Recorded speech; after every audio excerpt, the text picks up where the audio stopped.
Et tout de suite, le débat. La question du mois. Arnaud Dica. Raphaël Mille. Jusqu'à 13h. Débat que vous pouvez suivre en vidéo, en replay sur notre chaîne. Et pour débattre, Lucas Bouchateau, rebonjour. Rebonjour. Donc rédacteur en chef de Jazz Actu, notre partenaire. Et rebonjour Pierre Gantz, ancien directeur de l'information de RFI. Voilà. Alors, le thème c'est la concentration dans les médias. Vincent Bolloré a pris la tête de Canal+, de fait. Patrick Drahi ne cesse de racheter des titres de presse. Et ma question directe, Pierre Gantz, est-ce que vous pensez que c'est l'avenir des médias que de se retrouver dans des groupes qui sont bien plus gros qu'eux ? Si ça n'est pas l'avenir, c'est en tout cas le destin. Car pour l'instant, c'est ce qui se produit. Il n'y a pas en France de grands groupes de médias indépendants autonomes. Il y en avait, ils sont en train de disparaître les uns après les autres. Et la spécificité de la France, c'est que les médias, les groupes de médias, sont rachetés par des industriels qui n'ont pas forcément une compétence en termes d'industrie de la presse et d'industrie des médias, et qui ont une approche, en tout cas c'est ce qu'on voit de plus en plus, et ce qui est de plus en plus inquiétant, essentiellement comptable de la gestion des médias. On a déjà eu des exemples de ce genre de choses dans le passé en France, mais lorsque, par exemple, le patron des Filatures du Nord, Monsieur Prouveau, rachetait le groupe Le Figaro, qui n'est pas un groupe d'ailleurs à l'époque, dans les années 50, c'est parce qu'il voulait faire de la presse et qu'il avait une ambition éditoriale. On peut aujourd'hui se poser la question, lorsque l'on voit des industriels racheter des médias, de savoir quelles sont les ambitions éditoriales qu'ils ont. Donc, pour répondre à votre question, l'avenir des médias n'est aujourd'hui pas forcément dans ces grands groupes de presse, mais en France en tout cas, seuls dans ces grands groupes industriels, mais en France en tout cas, seuls ces groupes industriels s'intéressent au rachat des grands organes de presse quand ils sont disponibles sur le marché. Lucas Bouchateau, même question. Alors vous, contrairement à Pierre Gantz, vous n'avez pas été dans un grand média national, mais en tant que rédacteur en chef d'un webzine d'établissement scolaire, est-ce que vous pensez que il faut toujours qu'il y ait une tutelle, même question. Moi je pense que oui, Pierre Gantz le disait très bien, si c'est pas c'est peut-être le destin, voilà, mais moi je pense que ça ne changera rien en fait. Parce qu'on n'est plus dans une société comme dans les années 50, voilà, maintenant, aujourd'hui, tout le monde peut parler comme il veut librement, ça pose d'ailleurs certains problèmes sur d'autres points, mais sur notre sujet, là, c'est plutôt une force. Parce que, par exemple, prenons l'exemple de Vincent Bolloré, par exemple, qui peut racheter Canal+, et dézinguer les guignols, non, on entendra toujours les guignols, c'est pas parce qu'un grand groupe rachète une émission et arrête des programmes qui peuvent être gênants pour n'importe qui qu'on va arrêter de les entendre. Donc moi je pense que ça ne changera rien. Enfin si. Ah bon, question, chers confrères, où entendons les guignols en ce moment ?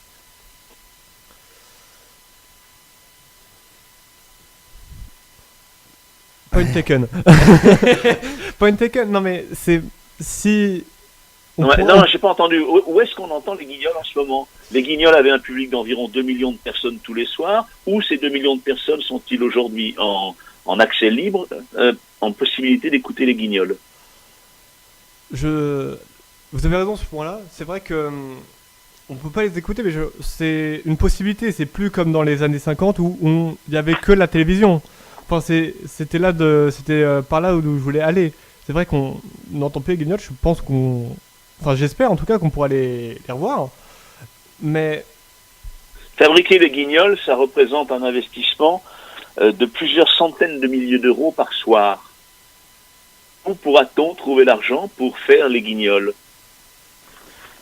Enfin, en même temps, Pierre Gantz, Vincent Bolloré, le groupe Vivendi, n'est pas pauvre. Non. Et je pense non, mais la question n'est pas ça. Je rebondis sur ce que disait notre ami, à savoir, les guignols, on peut les voir ils sont accessibles parce que tout le monde peut faire de l'information et qu'on n'est pas dans les années 50. Moi, je veux bien cette pétition de principe, mais il faut regarder les faits. Les faits sont aujourd'hui que les guignols ne sont plus accessibles qu'aux gens qui payent un abonnement à Canal+ une fois par semaine. Alors qu'autrefois, il y a 6 mois, ils étaient accessibles à toute personne qui avait un téléviseur et qui pouvait la regarder tous les soirs. On voit bien là que la prise de contrôle, puisqu'on parlait de liberté et qu'on parlait de prise de contrôle, la prise de contrôle d'un grand groupe privé d'un grand groupe industriel sur un média a une conséquence directe sur le contenu. Ça, on peut pas le nier. Et qu'on ne me dise pas que le contenu, qu'on ne me dise pas que le contenu existe par ailleurs. Quand on sait ce que coûte la fabrication de ce contenu-là, pour rester sur l'exemple de Guignol que vous avez pris, seule une entreprise importante comme l'était Canal et comme l'est encore Canal peut proposer des Guignols. Donc dire ou laisser entendre que la mainmise industrielle sur des grands groupes de presse n'a pas d'effet sur le contenu des groupes de presse, à mon avis, est excessif. Non, c'est vrai que je me suis pas arrêté. Je regrette en fait que ce que j'ai dit pouvait se comprendre comme ça en fait. Parce que maintenant que vous le dites, vous avez raison. C'est que oui, les grands groupes vont changer la ligne éditoriale, vont contrôler le contenu des médias, mais pour moi c'est juste que ça va pas contrôler toute la liberté de la presse en fait. On ne peut pas arrêter, même si oui, elle va être oui, la liberté va être atteinte comme ça, oui, va y avoir de la censure, parce que je pense qu'on va pas avoir d'autres termes, au bout d'un moment on va plus avoir d'autres termes en français pour appeler ce qu'ils vont faire, mais ça va pas être aussi dramatique que si la même chose avait eu lieu dans les années 50. Je sais pas, on va pas de toute façon réécrire l'histoire pour savoir ce qui s'est passé ou ce qui ne s'est pas passé dans les années 50. Il faut voir la réalité telle qu'elle est. Aujourd'hui, le premier journal de France, c'est TF1, le journal de 20h. Je parle d'information d'actualité politique générale. Hein. Je ne parle pas d'information sportive ou d'information de loisirs. Ce qu'on appelle l'actualité politique générale, ça n'est pas uniquement la vie des partis, la vie de la société, mais c'est l'information qui concourt à la formation de l'opinion du citoyen sur tout type de problème qui peut concerner le citoyen. Aujourd'hui, en termes d'information politique générale, le plus grand journal, c'est donc le journal de TF1 le soir. Ensuite viennent des grands titres, on ne va pas les citer tous, mais qu'on connaît, le Figaro, de la presse quotidienne ou hebdomadaire en région. Et puis viennent, et c'est à ça à mon avis vous faites allusion, tout ce qui peut circuler sur Internet, et c'est très important, et c'est probablement un des jugements d'avenir. Mais quand on voit que la source principale d'information de la population française est tombée aux mains d'environ 5 ou 6 grandes entreprises, qui ont des intérêts de grandes entreprises, et qui sont tout à fait respectables et légitimes, hein, je ne dis pas le contraire, c'est là où on peut se poser des questions. Parce que l'immense majorité de la population française aujourd'hui, elle est quand même informée par ces médias-là. Alors si l'on veut dire qu'on peut trouver d'autres informations ailleurs, ce qui n'était pas le cas dans les années 50, qui étaient de très belles années, je peux vous le dire, ce qui n'était pas le cas dans les années 50, oui, on peut trouver d'autres informations ailleurs. Mais il n'en reste pas moins aujourd'hui que ce qu'on appelle les médias mainstream, qui informent la majorité de la population et qui concourent essentiellement à informer l'opinion des citoyens, sont des médias qui sont... qui passent sous le contrôle de grandes entreprises dont les intérêts ne sont pas ceux de l'information du public. Je crois que ça, on peut pas, c'est incontournable. Puisque vous parlez de liberté d'expression, on va mettre les pieds dans le plat. Est-ce que vous pensez que les attentats de janvier dernier ont leur rôle à jouer là-dedans ? Non, il ne faut pas tout confondre. On ne peut pas confondre la prise de contrôle des médias par un certain nombre de groupes de presse et les attentats de janvier dernier. Faire cette confusion, c'est entretenir justement dans l'esprit du public l'idée qu'il faudrait peut-être contrôler les médias. Alors on peut revenir, si vous voulez, sur la liberté d'expression et sur les attentats de janvier dernier, ce que ça peut signifier, mais je pense que ce que vous proposiez comme thème de réflexion, à savoir la concentration de la presse, est suffisamment large et important en termes de fonctionnement de la démocratie pour qu'on y reste. Bon. On rappelle tout de même, puisque vous parlez du journal de 20h de TF1, que TF1 appartient à Bouygues, hein, pour être tout à fait complet et clair. Bouygues, qui d'ailleurs est peut-être un des rares à ne pas avoir tant de titres que ça quand on compare au groupe Altis, ou à Vivendi, ou à Lagardère, qui d'ailleurs a prévu de céder un certain nombre de titres. Est-ce que vous pensez que c'est la mort de ces titres ? J'en sais rien. Faudrait voir quels sont les titres. Il faudrait essayer de voir pourquoi Lagardère veut se séparer d'un certain nombre de ses titres.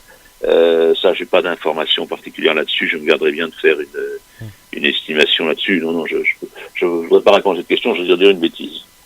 Alors, parce que les titres, nous les avons. Hein. Il y a Télé 7 jours, Ici Paris. Enfin bon, des titres qui sont tout de même assez mineurs. Alors, dire que Télé 7 jours est un titre mineur aujourd'hui, c'est intéressant à entendre. Ça a été à une époque le premier tirage de la presse hebdomadaire française. Vous comprenez bien ce que je veux dire. Je ne parle pas là des années 50, je vous parle des années 90 dans les dernières dates. Le tirage de Télé 7 jours reste important, mais c'est vrai que c'est un journal qui est probablement en train de vivre ces derniers mois, ces dernières années, parce que aujourd'hui, et je rejoins ce que vous disiez tout à l'heure, on va s'informer sur le programme télévisé avec d'autres supports qu'avec un papier écrit. Je vous signale quand même que le tirage de Télé 7 jours pour la période 2014-2015 est dans 199 830 exemplaires. C'est pas tellement mineur. Un hebdomadaire qui vend 1,2 million par semaine, c'est pas mal. Ouais, c'est sûr. Vous parliez d'Internet. Aujourd'hui, on peut dire qu'il y a un site d'information indépendant, c'est Mediapart. Est-ce que cette formule de Mediapart, qui est de l'abonnement complet, on ne peut pas lire un article entier sur Mediapart sans s'abonner, c'est presque du freemium. Est-ce que ce site a vraiment un avenir ? Parce qu'aujourd'hui, l'information, on veut la consommer gratuitement. Alors, j'ai pas compris, l'information devrait être ? Aujourd'hui, l'information, on veut la consommer gratuitement. Vous prenez TF1, qui est le premier journal de France, eh bien, c'est gratuit. Oui, enfin, l'information, on veut la consommer gratuitement. Là aussi, il faut faire une distinction. C'est vrai que TF1, c'est gratuit, sauf que vous payez une redevance pour avoir accès à la télévision, même si la redevance ne va pas directement à TF1. Et qu'on paye d'ailleurs en France une redevance qui est très, très basse comparée à d'autres pays. Ça, c'est une première chose. La deuxième chose, c'est Mediapart. Et là, je pense qu'il faut parler de gratuité en voyant de quoi on parle. La gratuité sur Internet, qui a été un des ADN de création d'Internet, était quelque chose de formidable, mais était probablement, en termes de médias et d'information, une erreur. Pourquoi ? Parce qu'on a inscrit dans l'esprit du public, et notamment du public qui est sur Mediapart, que l'information c'était quelque chose de gratuit. Que c'était quelque chose qui, à la limite, pouvait être financé totalement par la publicité. Or, l'information, c'est quelque chose qui a un coût. Fabriquer une information de qualité, fabriquer un journal, un reportage pour l'Internet et autres, ça a un coût. Ça a d'abord un coût parce que ça emploie des êtres humains et c'est une entreprise de main-d'œuvre, on va dire pour faire court. Et donc, il faut payer cette entreprise de main-d'œuvre.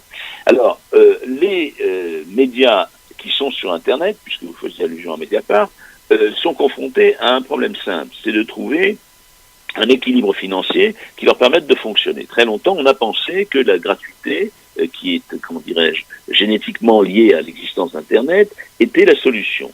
On s'aperçoit que c'est pas le cas. Parce que un média gratuit n'arrive pas à récupérer assez de publicité pour fonctionner, sauf s'il est appuyé par ailleurs à un grand groupe de presse qui lui-même va lui donner de l'argent à perte, si je puis dire, parce qu'il récupérera de l'argent par d'autres supports, télévision ou autres. Si vous prenez par exemple un des grands supports très suivis en matière d'information en France, qu'on aime ou qu'on n'aime pas encore une fois, mais qui est celui de TF1, eh bien ce support fonctionne grâce à l'argent que gagne TF1 et grâce à la publicité que ce support peut apporter. Donc on a voulu créer des supports autonomes et indépendants. C'est le cas de Mediapart qui a cherché une formule financière lui permettant de fonctionner. Et il a trouvé le système de l'abonnement. Je vous signale qu'aux États-Unis, vous avez aujourd'hui de plus en plus de grands médias, Chicago Tribune, qui vient de supprimer sa version écrite papier pour une version écrite payante Internet unique. hein, de plus en plus de grands médias qui passent au contenu Internet payant. Donc on revient petit à petit à ce contenu d'Internet payant, et je pense que l'équipe qui a créé Mediapart a défriché une formule qui est une bonne formule. On cite Mediapart, on pourrait citer Arrêt sur Image ou quelques autres sites qui fonctionnent, Reporter pour en citer un autre, qui fonctionnent gratuitement puis avec du premium, alors que Mediapart est toujours payant. Et je pense que l'avenir est plutôt sur Internet à des sites d'information payants et pas gratuits. La gratuité a été, encore une fois, nécessaire et elle est propre à l'univers Internet, mais en matière d'information, penser qu'on peut faire de l'information gratuitement ou exclusivement payée par la publicité, c'est se tromper. Justement, vous pensez qu'il faudrait le faire gratuitement, faire payer, pardon. Est-ce que le principe du freemium serait, selon vous, un bon entre-deux ? Alors expliquez au vieux monsieur que je suis ce que c'est que le freemium. Alors le freemium, c'est-à-dire que vous ouvrez un article et vous ne pouvez pas le lire entièrement, sauf si vous payez ou êtes abonné. Ah, d'accord, c'est donc l'abonnement avec un seuil de... Oui, ça peut être une formule si vous voulez. Je vous citais par exemple tout à l'heure ce qui se passe aux États-Unis. Il y a des quotidiens comme le Washington Post qui vous proposent, alors vous appelez ça du freemium, moi j'appelle ça un droit de tirage gratuit pendant un certain nombre d'articles. Vous pouvez lire pendant un mois ou pendant N articles gratuitement. Et puis si vous faites un jour de plus ou N plus un article que ce que vous avez gratuitement, ça devient payant. Je pense que ça tombe dans ce que vous appelez le freemium, et ça me paraît effectivement des formules qui sont intéressantes. Mais vous voyez bien qu'on recherche des modèles économiques qui permettent de fonctionner en faisant payer au lecteur, à la personne qui s'informe, le coût de l'information. Encore une fois, on a cru bêtement, j'ai fait partie de ceux qui l'ont cru, on a cru bêtement jusqu'il y a une dizaine d'années que Internet permettrait l'information gratuite. C'est vrai, jusqu'à une certaine limite. Quand le site Internet s'appuie sur un grand média, c'est pas vrai dans l'absolu. Lucas Bouchateau, vous qui êtes sur Internet, puisque Jazactu est un webzine, donc un magazine en ligne, gratuit, magazine de lycée, de collège, d'établissement scolaire, en bref. Est-ce que vous considérez que c'est une bonne chose d'être gratuit ? Alors après, je sais qu'on n'est pas exactement dans le même type de site internet. De toute façon, nous en plus on est un établissement privé, donc payant. Donc si en plus on devait payer pour pour avoir accès, c'est complètement idiot quoi. En plus nous on rentre dans un projet pédagogique. Nous on s'amuse, on a l'autorisation de le faire, mais en plus on sait qu'il y a le côté pédagogique derrière, du travail en équipe, de la discipline, du savoir-écrire, etc. Donc, voilà, donc nous, déjà on rend l'utile à l'agréable. Donc, c'est limite ce qu'on propose, c'est presque pas du bonus, mais c'est... un peu quand même. Mais c'est ça, c'est comme quand c'est comme quand un parent regarde, je sais pas, les pâtes à modeler de son enfant, on fait oh c'est joli, voilà, c'est tout, ça me fait. C'est du plaisir quoi. Ouais. Donc, oui, et puis vous êtes un média qui s'appuie sur, alors pas un grand groupe de presse, mais qui s'appuie sur une structure qui lui permet de le financer. Ça me paraît tout à fait compatible et tout à fait intéressant. Voilà, exactement. Et puis on sait que voilà, et puis même pour revenir un petit peu à la liberté d'expression, etc., nous on sait qu'on est relié à notre établissement, donc même si on nous le dit pas forcément explicitement, des fois on nous le dit explicitement aussi, mais on va pas dire quelque chose qui va nuire à l'image de notre établissement. Donc voilà, on a peut-être les mêmes problèmes, moindre mesure certes, mais on a des problèmes qui peuvent s'apparenter. C'est une contrainte. Sur ce que vous dites, je pense quand même que effectivement, c'est une problématique que connaissent tous les médias et tous les journalistes. Est-ce que je vais dire quelque chose qui peut nuire à mon journal ? Je pense que la réponse doit se porter à travers une grille de lecture où on met en avant l'intérêt du public à connaître une information. Si l'intérêt du public à connaître une information est supérieur à l'intérêt de mon journal, je publie l'information. Je prends tous les risques qui sont liés à cette publication. Le contraire devient très dangereux. Il y a quelques mois, si vous me permettez de vous évoquer une anecdote, un éditorialiste d'un grand quotidien britannique a démissionné de ce journal et a expliqué pourquoi il avait démissionné de ce journal. Parce que pendant toute la période du scandale de la banque HSBC, vous avez sans doute mémoire de ce scandale de cette banque qui avait, comment dirais-je, prospecté des personnes pour qu'elles déposent leur argent sur ses comptes en ne respectant pas les règles fiscales en Europe, en Grande-Bretagne et en France. Donc pendant toute la période du scandale HSBC, ce confrère a constaté qu'à l'intérieur du journal, on disait aux journalistes qui couvraient l'affaire, ne la couvrez pas trop, ne dites pas ci, ne dites pas ça, parce que nous avons de gros contrats publicitaires avec HSBC. Donc le journaliste éditorialiste dont je vous parlais a fini par en avoir assez, a écrit un papier où il expliquait que c'était ça ce qui se passait, et a démissionné le journal avec pertes et fracas. Je pense que faire savoir que le scandale HSBC existait, que les règles de fiscalité de la Grande-Bretagne étaient détournées par une grande banque, était supérieur à l'intérêt du journal, et qu'il fallait le rendre public. Donc dans ce cas-là, c'est la même chose dans votre cas avec l'établissement qui vous soutient. Si une information, rendre public une information est supérieure à l'intérêt que vous avez d'être dépendant de l'établissement qui vous soutient, eh bien il faudra publier l'information. C'est d'ailleurs exactement, on a eu un... Enfin, je suis pas le mieux placé pour en parler, mais bon... je pense que Raphaël l'a bien fait l'année dernière, n'est-ce pas, suite aux attentats de Charlie, vous avez appelé. Ça, c'est une autre affaire, nous y reviendrons dans quelques instants, parce que tout de suite, ce sera les titres et les chiffres du débat. Il est 12h30. Donc les titres à suivre, même dans le journal de 13h, nous reviendrons sur les violences en Israël. Également, nous reviendrons sur les attentats qui ont eu lieu à Ankara et sur l'enquête pour crime de guerre qui a été ouverte contre Bachar el-Assad. Également, nous reviendrons sur le camp de MSF qui a été bombardé en Syrie, les 3 djihadistes français qui ont été mis sur liste noire aux États-Unis. Et enfin, nous reviendrons sur les élections régionales en Catalogne et tout de suite les chiffres du débat. Jusqu'à 13h. La question en chiffres. Donc les chiffres, nous revenons un petit peu sur Canal+, c'est une information qui a été révélée par Le Parisien. Canal+, qui aurait perdu 10% de ses abonnés en septembre, information démentie bien entendu par la chaîne en question.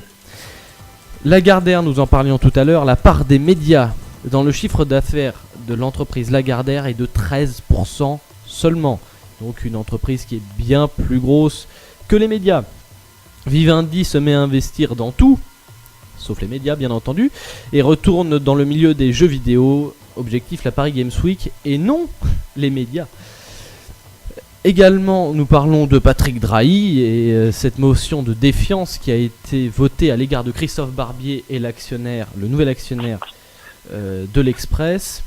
Pierre Gantz, comment est-ce que vous réagissez à ces chiffres ? Je pense que jeter comme ça au public, ils demandent un petit peu d'explication. Oui. Ce qu'il faut noter, c'est que, comme ça a été souligné il y a peu de temps par Fabrice Arfi, qui est un journaliste de Mediapart, que vous citiez tout à l'heure, aujourd'hui, je parle encore une fois des médias mainstream, 95% de ces médias sont contrôlés par quelques grandes fortunes.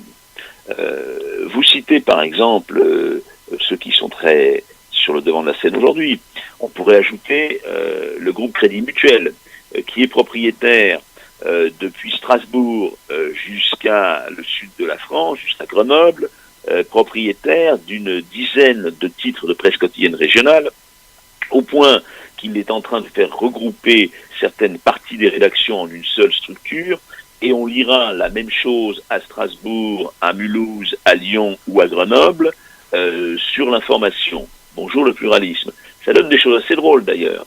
La structure unique va faire un papier sur la sécurité du bâtiment, et pour illustrer ce papier, comme c'est un gars qui est basé en Alsace, il va mettre la photo d'une maison alsacienne. Ça fait très curieux pour les gens qui habitent Grenoble de voir dans le journal de Grenoble la photo d'une maison alsacienne illustrant un papier sur la sécurité des bâtiments. Ça peut paraître drôle, anecdotique, mais quand tout est réduit comme ça à un seul regard, on risque de dire des erreurs. Là, c'est une erreur d'illustration, ça pourrait être plus grave.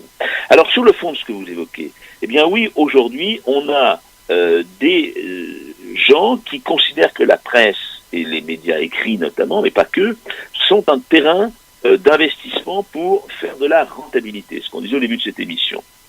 Vous avez eu il y a quelques semaines la création d'un fonds qui s'appelle Media One, qui est un fonds qui va disposer environ de 300 à 500 millions d'euros, qui est créé par Xavier Niel, qui est un des propriétaires du Monde, mais qui est aussi, on le sait, un investisseur dans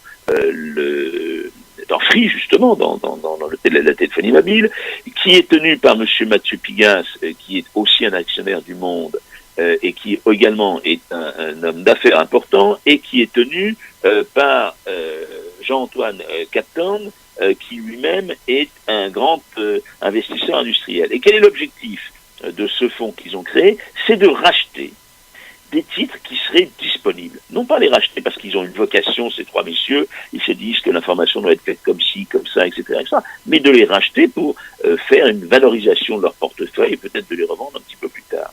C'est ça ce qui est en ce moment en train de se passer. On peut se poser aussi la question, quand vous voyez par exemple que Patrick Drahi, que vous citez tout à l'heure, qui a son parcours, sur lequel on peut porter un jugement, mais moi on n'est pas là pour ça. Patrick Drahi, il est propriétaire de Numéricable, de SFR. Maintenant il a acheté Libération, il a acheté l'Express, il a acheté la moitié de Next TV Radio, c'est-à-dire BFM TV et RMC. Et il a de grandes ambitions à l'international, et récemment il a encore acheté un réseau de câbles aux États-Unis. D'ailleurs les banques commencent à dire qu'ils s'endettent trop. Quelle est la logique de cette personne? Est-ce qu'à un moment donné, dans des journaux aussi importants pour former l'opinion en France que l'Express, que Libération, que BFM TV, on pourra dire que, par exemple, M. Drahi a peut-être une société avec SFR qui marche pas bien. Il y a là un vrai problème qui est posé et qu'on ne peut pas écarter d'un revers de main. On ne peut pas laisser l'information des citoyens à quelques capitaines d'industrie qui ne se soucient pas d'information, à mon avis, au premier chef, qui se soucient d'abord de rentabilité de leurs capitaux. Alors, vous parliez de Next Radio TV, c'est ce groupe qui a essayé de racheter Numéro 23, également, la chaîne qui a été ouverte il y a 3 ans, il me semble.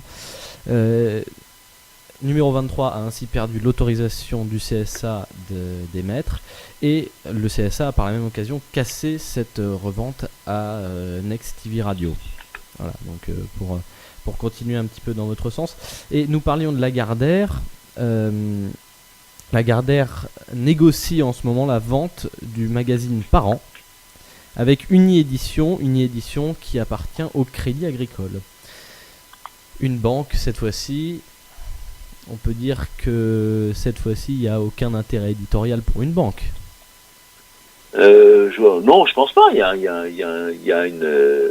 y a une volonté de placer de l'argent, quoi. Le Crédit Agricole est une banque coopérative sur le papier, mais qui est d'abord une banque qui est dans une logique de rentabilité. Hein. Voilà. Parents est certainement, à mon avis, se vend encore à 210 000 exemplaires, même s'il a subi une baisse de ses ventes importantes ces 10 dernières années. Il reste un support de publicité intéressant. Voilà. C'est pour ça que pour l'instant, ça peut intéresser quelqu'un. Enfin, si Lagardère le vend, c'est parce qu'il a compris que c'était plus tellement sur un hebdomadaire ou un mensuel, je crois, par an, comme Parents, que les parents, justement, allaient s'informer sur Internet, et que je pense que toute la stratégie du groupe Lagardère est de se redévelopper sur Internet. Vous avez vu que récemment, ils ont créé une édition quotidienne de Paris Match. Une édition quotidienne de Paris Match. Ça vous donne un petit peu l'idée de l'effort qui est fait. Donc Lagardère se redéploie sur ces journaux-là. Demandez à votre petite copine, est-ce qu'elles vont acheter systématiquement elles, ou est-ce qu'elles sont sur les sites pour jeunes femmes? Elles sont sur les sites sur jeunes femmes, elles vont plus acheter elles. Pourtant, elle maintient tout de même ses ventes et ça marche encore bien, elle. Oui, elle maintient ses ventes, c'est sûr. Enfin, là aussi, il faut vérifier, hein, parce que les ventes du magazine, elle, à mon avis, sont plus qu'elles étaient. Hein. Il est probable qu'elles aient quand même un petit peu perdu. Lucas Bouchateau, même question, et je rappelle tout de même que vous, auditeurs internautes, vous pouvez réagir sur Twitter, #LVE mensuel. Ouais, bah, moi, c'est plutôt des chiffres qui. Ouais, bah, comme l'a dit Pierre Gant, voilà, moi, ça m'effraie juste que le média, l'information, comme ça, soit devenu une marchandise, en fait. C'est juste un deuxième compte en banque, quoi. Donc, c'est.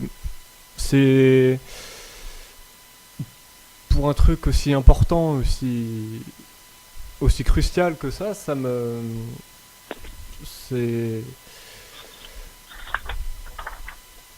Ouais, voilà, c'est un peu sur. Enfin, j'hésite entre. Parce que effrayant. Bah. Enfin, voilà, c'est un peu étrange quand même. Je trouve ça un peu étrange, ouais, de racheter des titres de presse juste pour faire de l'argent. Ouais, je trouve ça un peu. Ça me. Après, voilà, si c'est que, entre guillemets, hein, parce que. Ça. Enfin, à la limite, je dis, bah. Enfin, ça. Moi, ça me. Je dirais presque que ça me dégoûte quand même, parce que c'est quand même banalisé un truc comme ça. Mais à la limite, même si ça me tracasse quand même pas mal, tu vois, c'est. Ouais, moi j'ai peur juste que ce soit au service, justement, que ces industriels, etc., mettent ces titres, etc., tout ce qu'ils ont acheté, au profit d'ambitions encore plus folles, en fait. Et donc, moi j'ai peur de ça, plus que du placement d'argent. En fait, vous avez peur que ce soit une bulle qui finisse par éclater et qu'en fait tous ces titres finissent par disparaître d'une façon ou d'une autre. C'est-à-dire qu'ils les achètent pour ensuite les faire disparaître, enfin les revendre, ce qui entraînerait leur disparition. Ça oui, ou juste tout simplement, je sais pas, genre acheter, ou juste déjà faire son autopromotion. Par exemple, ça déjà, je trouve ça juste dégueulasse. Hein, je suis désolé, mais je trouve ça dégueulasse. Non, ouais, ou je sais pas, juste permettre de magouiller en même temps l'information. Voilà, moi ça me. Juste, voilà, utiliser, dire, bah. Nous, on nous connaît pas trop, ou sinon, si on nous connaît, c'est pour nos produits. Moi, j'ai envie de faire de la pub à très très grande échelle. Bah, j'achète un journal, je me fais de la pub comme ça, je me drague des clients avec le journal. Enfin, voilà, je pense qu'on peut aller très très loin là-dessus, en fait. Donc, la première étape, même si elle me dérange, mais elle me dérange parce que je vois la suite, mais en soi, si c'est déjà acheter de l'argent pour de l'information, enfin, utiliser l'information comme compte en banque. Déjà, voilà, ça nous amène à réfléchir. Mais si ça va plus loin, là, ça devient immonde. Ça devient juste dégueulasse. Pierre Gantz, est-ce que je suis tout à fait intéressé par ce que disent notre confrère, parce que je pense qu'effectivement, sans employer forcément le même vocabulaire que lui, mais je comprends bien son indignation. Non, mais il a raison d'ailleurs d'exprimer son indignation de cette façon-là. Le problème qui est posé, c'est que dans une société démocratique, et on a envie, je pense tous, de vivre dans une société démocratique, nous sommes amenés en tant que citoyens à prendre des décisions. Pour prendre ces décisions, à travers un vote par exemple, mais pas que, il faut être informé clairement des données d'un problème. Si la personne qui vous informe a des intérêts personnels propres pour informer d'une certaine façon sur un sujet, effectivement, c'est inquiétant. Effectivement, on est dans un déni à terme de démocratie. Supposez que tous ces grands groupes de presse demain matin soient confrontés. Tout le monde va bien? Il n'y a pas eu de crise cardiaque? Non, c'est bon. Allô? Non, parce qu'on entendait un bruit étonnant, mais bon. Donc, supposons que tous ces grands médias demain matin soient confrontés, je ne sais pas moi, à l'arrivée au pouvoir d'un parti politique qui ressemble à Syriza et qui a envie de taxer leur plus-value. Vous verrez si les journalistes et si les médias propriétés de ces grands groupes de presse pourront répandre facilement le point de vue d'un groupe s'apparentant à ce qu'est Syriza. Il y aura beaucoup de mal à cela, parce que le groupe en question, il défendra ses intérêts, il n'aura pas envie qu'on taxe ses plus-values. Tout ça est parfaitement, humain, compréhensible, etc. Et ce qui n'est pas acceptable, et ce qui est dégueulasse, pour reprendre le mot qui fait Flores, c'est que un groupe privé devienne de plus en plus puissant pour contrôler des organes de presse qui informent les citoyens, parce qu'il va les informer en fonction de ses intérêts. Je pense que c'est ça ce que vous vouliez dire. Je n'aurais pas dit mieux. Merci. Alors, on va peut-être un petit peu aussi parler des rares groupes des rares titres qui sont indépendants. Aujourd'hui, Simplement, Raphaël, pour votre information, tirage de L en 2011, 515 630 exemplaires. Tirage de L en 2014, 430 906. D'accord ? Ça baisse. On va dire que ça a baissé. Ben oui, ça baisse. Ça reste très important, mais ça baisse. Donc moi, je serai Lagardère, je garderai peut-être pas elle, je vendrai à quelqu'un qui a envie de l'enterrer. Et puis avec l'argent, je ferai un site internet pour les dames. Et proposer à Dassault éventuellement. Pourquoi pas, oui. D'ailleurs, Dassault, voilà, Dassault, comme Lagardère d'ailleurs à l'origine des vendeurs d'armes. Est-ce que vous pensez qu'aujourd'hui ils ont une image qui n'est plus celle de vendeurs d'armes ? Oh ben non, Dassault vend des avions, il est connu pour ça. Hein. Oui, Dassault, oui, mais Lagardère a été également une... Lagardère a été une entreprise, et l'Empire Lagardère, il faudrait vérifier, mais sauf faire de ma part, continue à contrôler des entreprises d'armement. Oui, mais ça aussi, c'est une spécificité française assez étonnante, cette confusion. On hurle beaucoup dans ce pays chaque fois qu'on fait des lois pour organiser la propriété des journaux. Mais on se retrouve quand même face, entre guillemets, à des capitalistes qui ont un petit peu tendance à un peu tout confondre. En Allemagne, les grands groupes de presse sont pas la propriété des fabricants d'armes. Je sais pas s'ils sont pas forcément mieux. Hein. Ils sont pas forcément la propriété des fabricants d'armes. Enfin, Matra reste quand même un des piliers du groupe Lagardère, et Matra c'est quand même un fabricant d'armes d'abord. Alors, donc, revenons sur les titres de presse indépendants, puisque vous m'aviez coupé, Pierre Gans. Aujourd'hui, donc, ils tiennent sur les doigts de la main. On a quoi ? On a l'Humanité, on a Charlie Hebdo, Le Canard enchaîné. Est-ce qu'il y en a vraiment beaucoup d'autres qui sont connus nationalement ? Alors, Yohann Vallier avait été invité, il n'a pas pu venir, il est responsable de la région de Fontainebleau de la République, à la République de Seine-et-Marne. Les journaux locaux peuvent-ils encore tenir, par exemple ? Ou bien, aujourd'hui, faut-il, d'une manière générale, valoriser les titres de presse indépendants ? Je parle pas du public parce que ça c'est une question à part, hein, mais le privé indépendant, est-ce qu'aujourd'hui il faut les valoriser ? Est-ce qu'il faut en somme augmenter les aides de l'État à la presse ? Ouf, il y a plusieurs questions en une seule là. Oui. Alors, pour ce qui est parler des régions, la presse indépendante en région, elle est en train de disparaître petit à petit. La presse régionale en France, je parle des quotidiens, des hebdomadaires, elle est issue pour l'essentiel de la résistance.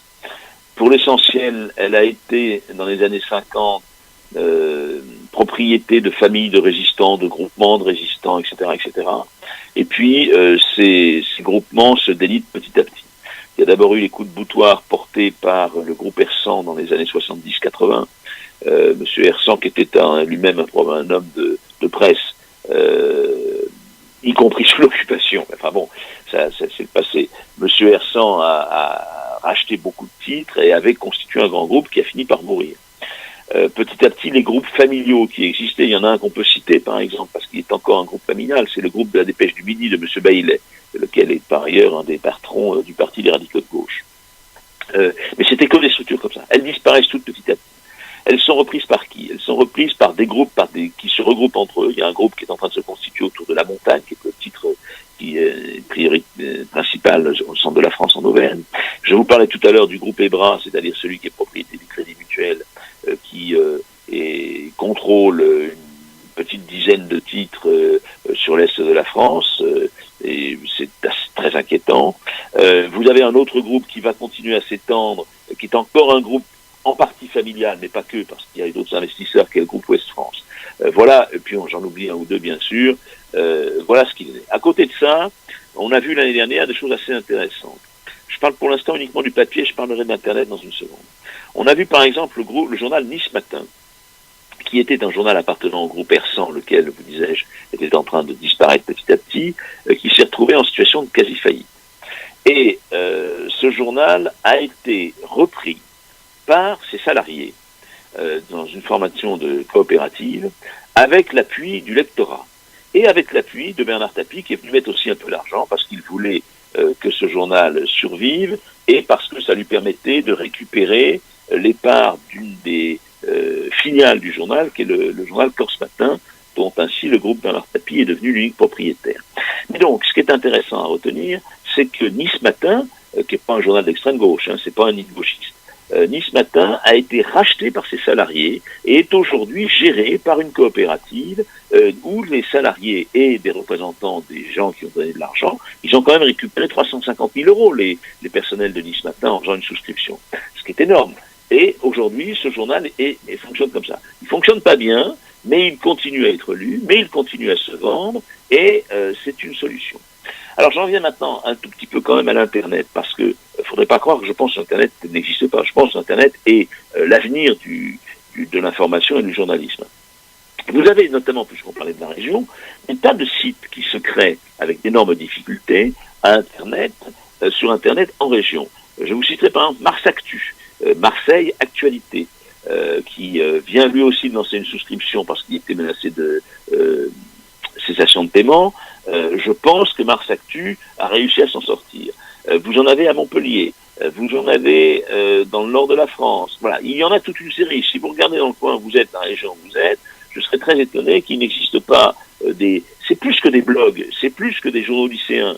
Ce sont des journaux des sites qui sont faits par 1, 2, 3 confrères, quelquefois des journalistes qui ont quitté la presse print, comme on dit, la presse imprimée, à l'occasion d'un plan de départ, ou qui ont été licenciés dans le cadre d'un licenciement économique et qui ont touché des indemnités, pas importantes mais qu'on a touché, et qui réinvestissent ces indemnités dans un site et qui essaient de créer localement un site. Et ça se développe. Ils ont du mal à vivre. Ils ont du mal à vivre notamment parce qu'ils n'ont pas accès aux petites annonces, parce qu'ils n'ont pas accès aux publicités des collectivités territoriales qui les voient venir d'un très mauvais œil, parce que évidemment ce sont des organes de presse indépendants et donc les collectivités territoriales ne vont pas aller acheter une page de pub sur demain la foire machin sur ces sites-là parce que c'est des gens qui sont critiques, mais ils arrivent quand même à se développer comme ça. Donc il y a un avenir qui se développe là. Et puis quand même, je citais tout à l'heure Mediapart, il y a d'autres sites du même genre. Moi, sur la barre comment on appelle ça, la barre de mon navigateur d'ordinateur, j'ai 5 ou 6 sites comme ça sous les yeux en permanence. Il y en a un, par exemple, qui lance une souscription qui s'appelle Étage, 8e étage, qui veut faire une information différente. Bon, il cherche une souscription, il veut atteindre 15 000 objectifs, il a déjà obtenu 74%, vous pouvez donner. Je ne sais pas de pub pour lui spécialement. Vous avez le Bondi Blog, vous avez Agriculture si vous êtes intéressé à l'agriculture, vous avez Alter Eco Plus, voilà, il y en a toute une série de médias qui se créent comme ça, imprévus, etc., etc. Ces médias-là ne sont pas des médias d'amateurs. Ce sont des médias de jeunes journalistes qui sortent des écoles de presse, qui se lancent là-dedans. Ce sont des médias de journalistes un petit peu plus anciens qui ont touché les indemnités, comme je disais tout à l'heure. Donc je pense qu'il y a là quelque chose qui est en train de se créer. Et c'est une information de qualité qui est faite là. Moi, je trouve beaucoup d'informations sur le Bondi Blog. Je trouve un autre, que je vous cite parce que je lis régulièrement, c'est Street Press, où on trouve des tas de choses. L'histoire, par exemple, des immigrés, des réfugiés qui sont promenés en avion entre Calais et le sud de la France. J'ai peut-être entendu parler de cette affaire-là sur les médias nationaux ces 4 ou 5 derniers jours. C'est Street Press qui a fait l'enquête, et c'est Street Press qui a levé l'information. Voilà. Donc il se passe ces choses-là, et donc il y a là un avenir réel. Il faut me couper la parole de temps en temps, parce que sinon je peux vous la tenir pendant des heures. Oui, justement, c'est pour ça que je rappelle l'heure qu'il est. Il est 12h50. Lucas Bouchateau, même question. Et après, on viendra sur le cas des médias publics, et après ce sera fini. J'ai presque oublié la question du coup, parce que j'ai tellement écouté la réponse que... il faut pas laisser... Alors ça, c'est un truc, faut pas vous laisser des mecs faire des tunnels comme celui que je viens de faire. Ça va pas des coups, ça. C'est sur la question des médias locaux, l'avenir, Internet également. Enfin, c'est que... Sachant que Pierre Gantz nous expliquait qu'un certain nombre se regroupent dans des groupes, que certains qu'aiment... alors j'avoue que je connaissais pas du tout, c'est en scope. La création de ces 2 sites comme ça, etc. Même si je m'en doutais, j'en étais pas certain, je m'en doutais bien quand même que... Mais je trouve ça... je trouve ça super, je trouve ça vraiment très intéressant et très constructif aussi. Enfin, surtout, voilà, s'ils peuvent faire des enquêtes, etc., c'est... Voilà, ouais, je pense que voilà, c'est comme ça à l'avenir. Mais pour les journaux régionaux, la conjugaison, je vois mal, vu la difficulté ce qu'on dit partout, il n'y a plus d'argent, etc. Je vois mal la presse régionale continuer en imprimer, personnellement. Mais est-ce que vous la voyez disparaître? Non. J'ai pas compris la question, Raphaël Mille. Et est-ce que vous voyez disparaître la presse régionale? Je pense pas. Après, oui, je pense qu'elle va évoluer. Je pense qu'elle va avoir un droit à son site internet sur la page de la région, etc. Mais je la vois pas disparaître. Pierre Gantz, vous la voyez disparaître ou pas? Alors d'abord, le journalisme n'est pas une science divinatoire. Donc, je ne répondrai pas directement à cette question. Je dirais simplement qu'il y a un besoin d'information locale et qu'il y a un besoin d'information régionale, notamment dans des régions qui vont se regrouper, vont être plus grandes. On vote début décembre pour élire ces nouveaux conseils régionaux. Et ces régions ont des pouvoirs et prennent des décisions. Donc, il y a un besoin d'information à ce niveau-là. Il a été plus ou moins satisfait depuis des décennies. Je dis plus ou moins parce que la presse régionale était quand même beaucoup devenue, ces 25 dernières années, une presse qui, pour ne pas faire d'ombre au pouvoir politique qui est devenu de plus en plus puissant régionalement et départementalement parlant, se contentait de raconter un peu les faits divers. Même si mes confrères de la presse régionale sont des journalistes courageux qui essayent de suivre l'actualité sociale, économique et politique de leur région avec beaucoup de difficultés. C'est difficile, hein, parce que quand vous êtes dans un journal national et que vous parlez d'un sujet qui se passe à 1000 km, vous avez peu de chances de rencontrer les gens qui sont immédiatement concernés. Quand vous êtes dans une ville de 10 000 habitants ou de 100 000 habitants et que vous parlez d'un sujet qui se passe à 2 km, vous avez de bonnes chances de rencontrer les gens concernés et donc d'avoir un retour qui forcément est toujours et normalement et heureusement critique.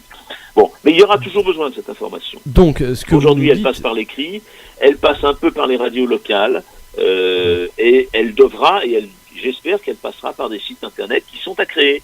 Mais là, il n'y a pas de recette. Hein. Je pense que c'est à la génération des journalistes qui arrivent d'inventer les types de médias qui informeront régionalement et localement les publics. Votre média, qui est un média d'un fanzine, comme vous disiez tout à l'heure, peut parfaitement bien raconter ce qui se passe dans un rayon de 300 mètres ou d'1 kilomètre autour du collège, et ça peut être intéressant, et vous pouvez trouver un lectorat. Vous savez, le débat sur faut-il mettre la rue Z en sens interdit, dans le sens nord-sud ou sud-nord, c'est pas un débat de rien pour les habitants de la rue. Et c'est un sujet journalistique qu'on peut traiter. Alors, on va passer à la question des groupes publics dans lesquels vous avez été, hein, Pierre Gantz, puisque vous avez commencé à France Culture avant d'aller sur France Inter et ensuite Radio France Internationale. Avec un passage pendant 9 ans à Radio Monte Carlo, qui est un groupe privé. Oui, au début de votre carrière à RMC. Aujourd'hui, est-ce que vous pensez que il est bon de considérer un petit peu la radio et la télévision publique de la même façon que dans le privé, comme ça se fait, visiblement, ce sont les idées de Mathieu Gallet.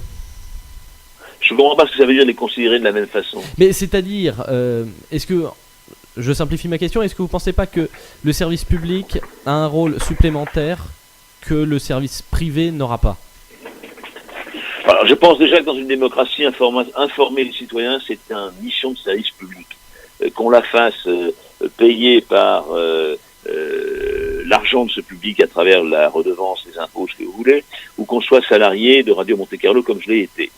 Si on commence à considérer que informer les citoyens n'est pas une mission de service public dans une démocratie, mais que devient une mission de service d'intérêt particulier, on n'est plus dans une démocratie. Aux États-Unis, le service public de l'information est très maigre. L'information est une information qui rend un service au public, est une information de service au public, de service public. Alors, le service public à la française, à la BBC, etc., est-ce qu'il doit être différent du service privé? D'abord, il n'y a pas de service privé, il y a des intérêts privés. L'objectif est le même, c'est d'apporter une information d'intérêt pour le public qui vous écoute, qui vous regarde ou qui vous lit. Bon. La seule différence, c'est que au lieu que les pressions soient économiques directement, elles peuvent être politiques.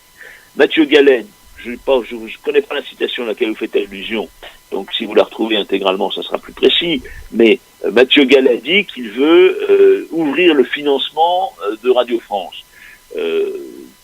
Effectivement, le problème du financement du service public est posé, notamment parce que on refuse dans ce pays de payer les télévisions et radios publiques au prix qui est le leur.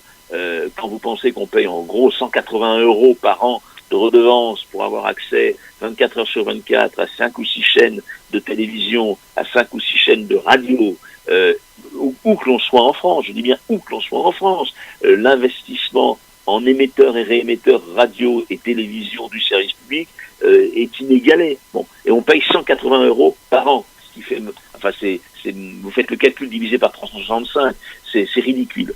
Donc effectivement, il y a là la nécessité de chercher d'autres ressources. Alors M. Gallet pense à ouvrir un peu plus à la publicité. Quand j'écoute en ce moment le service public de radio, je suis parfois un peu étonné des publicités que j'entends qui me paraissent ne plus être simplement des publicités d'intérêt général comme le prévoit le cahier des charges de Radio France, mais des publicités d'intérêt privé particulier. Bon, on verra si la loi évolue. Je pense que ça serait pas une bonne chose.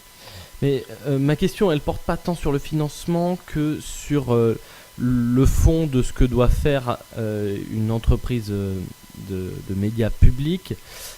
Est-ce qu'elle n'a pas un rôle supplémentaire ?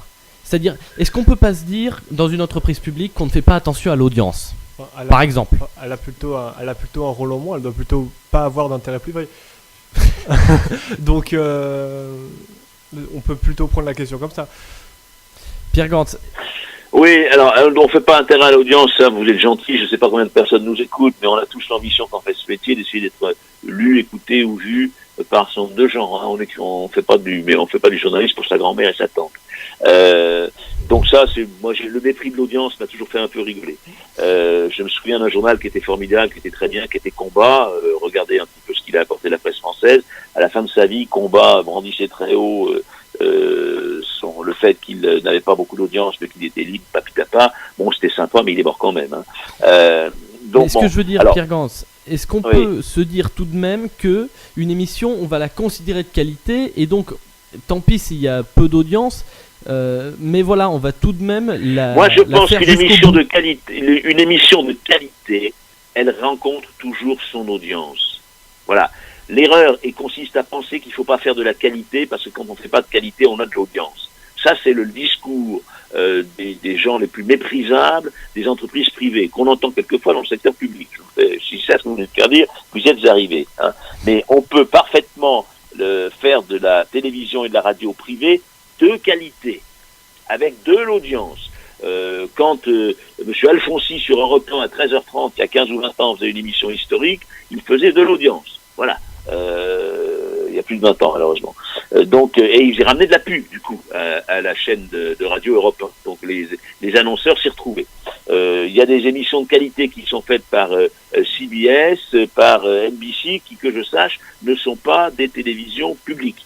Donc, opposer en permanence qualité et audience me paraît une approche un peu mortifère. Alors, la seule obligation qu'a en plus le service public, si je puis dire, c'est qu'il doit informer l'ensemble des citoyens de l'ensemble des problèmes qui les concernent. Et notamment en termes politiques, il doit être neutre le plus possible, et en termes sociétal, il doit être neutre. Quand on regarde la façon dont les conflits sociaux sont couverts sur les chaînes de télévision du service public, on peut s'interroger sur l'apport du service public. Quand on entend un journaliste du service public dire à l'occasion des 70 ans de la sécurité sociale, à 70 ans, malgré les abus, elle continue à rendre des services.